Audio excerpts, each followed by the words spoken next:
नमस्कार दोस्तों, गुरुकुलम मीमांसा पे आपका स्वागत है। आ गया हूं मैं आज आपके लिए एक नया टॉपिक लेके, और इस टॉपिक का नाम है future continuous tense, affirmative sentence.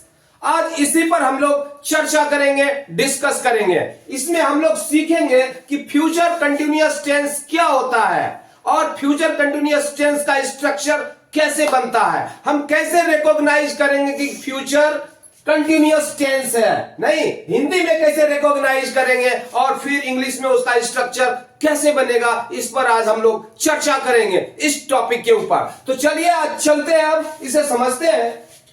Future continuous tense, continuous को हम लोग फ्यूचर इम्परफेक्ट, इम्परफेक्ट भी बोलते हैं, है ना। इम्परफेक्ट का मतलब क्या होता है कि कोई चीज परफेक्ट नहीं हुआ है, मतलब खत्म नहीं हुआ, वो जारी है ना।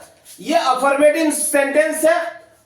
इसको पहले हम लोग ये समझते हैं कि जिस हिंदी वाक्य मूल क्रिया के अंत में ता रहूंगा, ते रहेंगे, ती रहेगी, ता रहेगा, ती रहूंगी, ते रहोगे आदि लगा रहे, वह सेंटेंस फ्यूचर इम्परफेक्ट या फ्यूचर कंटिन्यूअस टेंस के अंतर्गत आता है ना। कहता जिस वाक्य के अंत में ता रहूंगा, ते रहेंगे, है ना, ती रहेगी, ते रहेंगे, ते रहोगे आदि रहे, ऐसे सेंटेंस फ्यूचर इम्परफेक्ट या फ्यूचर कंटिन्यूअस के अंतर्गत आता है। इसका जनरली क्या स्ट्रक्चर होता है? सब्जेक्ट प्लस शैल या will plus be four plus other word. तो आइए इसका एग्जांपल शुरू करने से पहले मैं बताना चाहूंगा कि ये फ्यूचर कंटिन्यूअस क्या होता है। जिस प्रकार से प्रेजेंट कंटिन्यूअस होता है, कि प्रेजेंट कंटिन्यूअस से हमारा क्या तात्पर्य है? प्रेजेंट कंटिन्यूअस से हमारा तात्पर्य है कि जब मैं किसी क्रिया को बोल रहा हूं कि मैं जा रहा हूं, तो क्रिया जारी है ना, क्रिया चल रही है, खत्म नहीं हुई है। परफेक्ट में तो क्रिया खत्म हो जाती है, लेकिन कंटिन्यूअस में क्रिया जारी होती है। इस चीज को हम अभिव्यक्त करते हैं कंटिन्यूअस टेंस में। वर्तमान में जारी है तो प्रेजेंट कंटिन्यूअस, पास्ट में जारी रहने की बात करते हैं तो पास्ट कंटिन्यूअस, और इसी बात को हम फ्यूचर में जारी रहने की बात करेंगे कि कोई क्रिया फ्यूचर में जारी रहेगी, खत्म नहीं होगी, तो क्या हो जाएगा, हम वहां पर फ्यूचर कंटिन्यूअस का प्रयोग करते हैं। और इसका स्ट्रक्चर सिंपल है। अगर आपने फ्यूचर इंडेफिनिट पढ़ा है तो वहां पर सिंपल स्ट्रक्चर आपने देखा होगा कि वहां सब्जेक्ट प्लस शैल या विल होता है, प्लस वहां V1 होता है। लेकिन यहां पर थोड़ा सा अलग है, यहां पर B है प्लस B4 है। चूंकि कंटिन्यूअस है तो कंटिन्यूअस में हम B4 का इस्तेमाल करते हैं, है ना। तो यहां पर B प्लस B4 है प्लस अदर वर्ड्स है। तो चलिए हम इसका स्ट्रक्चर समझते हैं हिंदी में कैसे है, फिर हम इंग्लिश में इसको कैसे लिखेंगे।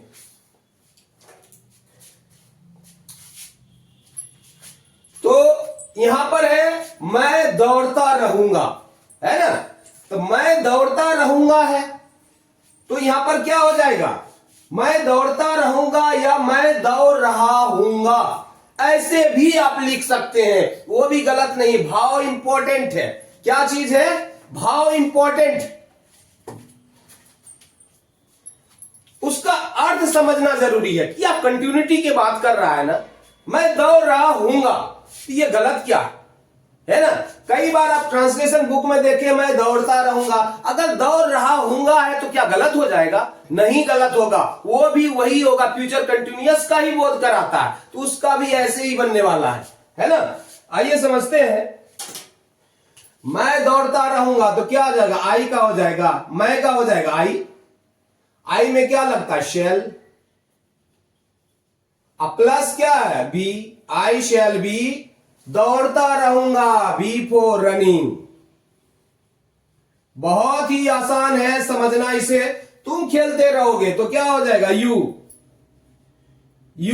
के साथ क्या लगता है, will, you will plus be, खेलते रहोगे, यू विल बी प्लेइंग, तुम खेलते रहोगे, फुल स्टॉप।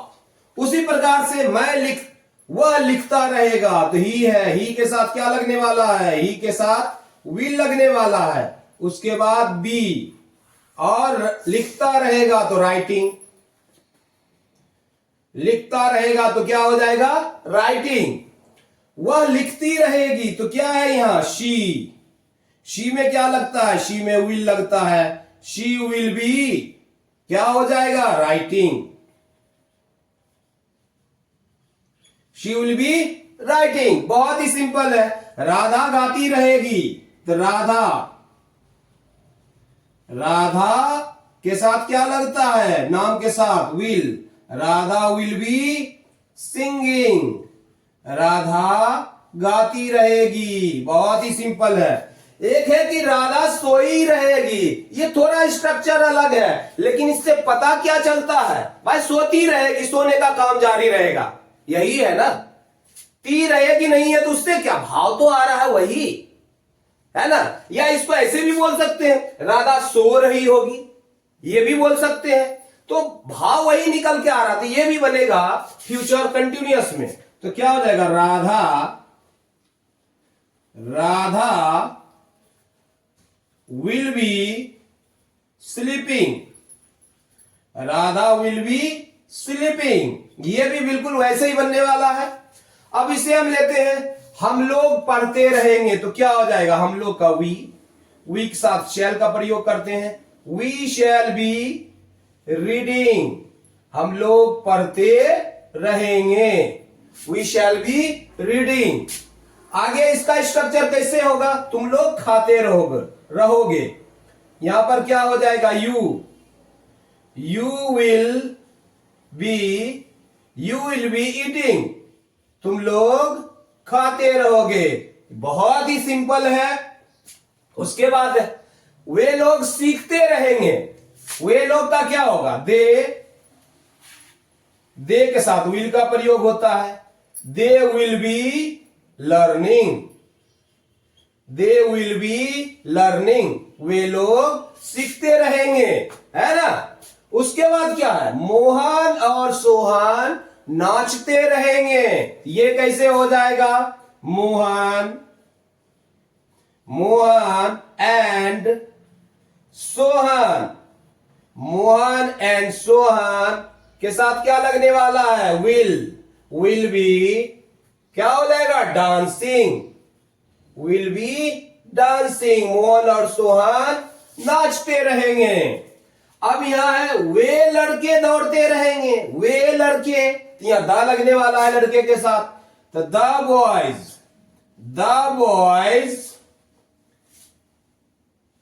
बॉयज इसमें विल का प्रयोग होगा। Will be running. दौड़ते रहेंगे तो क्या हो जाएगा? रनिंग। वे लड़के दौड़ते रहेंगे। उसके बाद है वे लड़के बैठे रहेंगे। तो भाई यहां तो ते नहीं है, तो यहां भी कंफ्यूज नहीं करना है। बैठे मतलब बैठने का कार्य जारी रहेगा, है ना। तो यहां पर भी सीटिंग होने वाला है, वैसे ही बनेगा। कंफ्यूज नहीं, भाव वही है, मतलब वही है।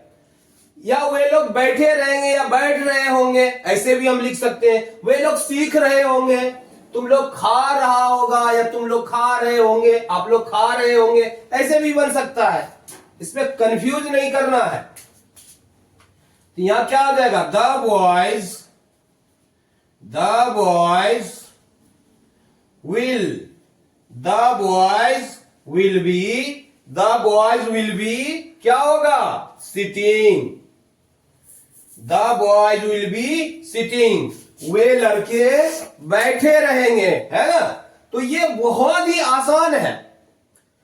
फ्यूचर कंटिन्यूअस समझना बहुत ही आसान है। अगर आपकी यात्रा आपने शुरू की है प्रेजेंट इंडेफिनिट से, तो फ्यूचर कंटिन्यूअस क्या चीज है? इतना तो जरूर आपने सीख लिया होगा कि स्ट्रक्चर आसानी से समझ लो। ये तो आपको पता चल चुका होगा अगर पहले का वीडियो अगर शुरू से आपने देख रहा है। फर्स्ट पर्सन क्या होता है, सेकेंड पर्सन क्या होता है, थर्ड पर्सन क्या होता है, सिंगुलर नंबर क्या होता है, प्लूरल नंबर क्या होता है, ये सब तो आपका कॉन्सेप्ट क्लियर होगा। तो ये समझना क्या चीज है। इतना जटिल चीजें अगर सीख के आ गए तो ये तो बहुत ही सिंपल है।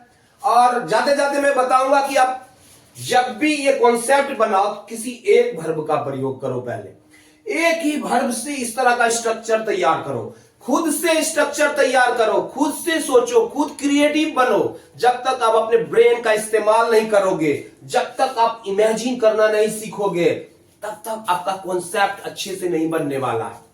रट के नहीं होने वाला, रटो मत, समझो ना यार। अरे समझ लोगे ये क्या चीज है? कुछ भी नहीं है। टेंस, वॉइस, नरेशन कुछ नहीं है, समझने का चीज है। मैं बोलता हूं मेरे साथ आओ, समझना होगा आपको, आप बिल्कुल समझेंगे। कैसे नहीं समझेंगे? आप समझ जाएंगे। आइए आप ये ट्रिक को यूज कीजिए, आप प्रयास कीजिए, आप सीख जाएंगे। चलिए अब हम लोग समझते हैं कि future continuous tense, affirmative sentence में हम इसका प्रयोग, फ्यूचर कंटिन्यूअस टेंस का प्रयोग कहां कहां होता है? टू एक्सप्रेस टेम्पररी एक्शन, मतलब भविष्य में कोई अस्थायी कार्य को अभिव्यक्त करने के लिए हम इसका प्रयोग करते हैं कि मैं जनरली दौड़ रहा हूंगा, मैं खेल रहा हूंगा, ये टेम्पररी है ना। टू एक्सप्रेस इमेजिनेशन, मतलब अपनी कल्पना को अभिव्यक्त करने के लिए भी हम फ्यूचर कंटिन्यूअस टेंस का प्रयोग करते हैं। जैसे मैं मुंबई में दौड़ रहा हूंगा, नहीं, मैं अमेरिका में खेल रहा हूंगा। तो ये सब क्या है? इमेजिनेशन है। इस बात को भी अभिव्यक्त करने के लिए हम फ्यूचर कंटिन्यूअस टेंस का प्रयोग करते हैं। To express habitual action, habitual action जो आदत बस हम करते हैं कि मैं लिख रहा हूं अभी, तो मैं बोलूं मैं लिख रहा हूंगा, ये मेरी आदत है। मैं खेल रहा हूंगा, है, मैं दौड़ रहा हूंगा, ये हैबिचुअल एक्शन है। उसी प्रकार से है कि to express some future plan, कोई फ्यूचर प्लानिंग है कि हम लोग सूरत में 2 महीने रहेंगे, ये फ्यूचर प्लानिंग है। वह कल पर रही होगी या मैं कल पर रहा हूंगा, ये प्लानिंग करके हम रखे हैं। तो इस तरह की बातों को भी हम फ्यूचर कंटिन्यूअस से अभिव्यक्त कर सकते हैं। आइए इसे भी समझते हैं। मैं बरसों तुम्हारा इंतजार करता रहूंगा, तो क्या हो जाएगा? तो हम इमेजिनेशन है यहां पर, I shall be waiting, I shall be waiting, I shall be waiting for you, for years, तो क्या है? I shall be waiting for you for years, क्या हो जाएगा? years, मैं बरसों तुम्हारा इंतजार करता रहूंगा, है ना। उसी प्रकार से तुम वहां घंटों खेलते रहोगे, तो क्या हो जाएगा? You will be playing, you will be playing there for hours, तुम वहां घंटों खेलते रहोगे। वह मुंबई में दौड़ रहा होगा, ये क्या इमेजिनेशन है? He will be running, he will be running in Mumbai, full stop. वह एक गाना गा रही होगी, तो क्या है? she will be singing a song। बहुत ही आसान है। राधा देर से आती रहेगी या आएगी, तो क्या हो जाएगा? Radha will be coming late, Radha देर से आ रही होगी। हम लोग सूरत में 2 महीने रहेंगे, ये फ्यूचर प्लानिंग है ना। तो क्या हो जाएगा? we shall be staying, we shall be staying in Surat for 2 months,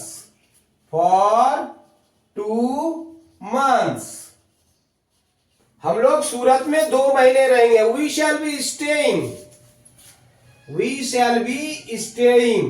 in Surat for 2 months, वह कल पढ़ रही होगी, तो क्या हो जाएगा? she will be reading tomorrow,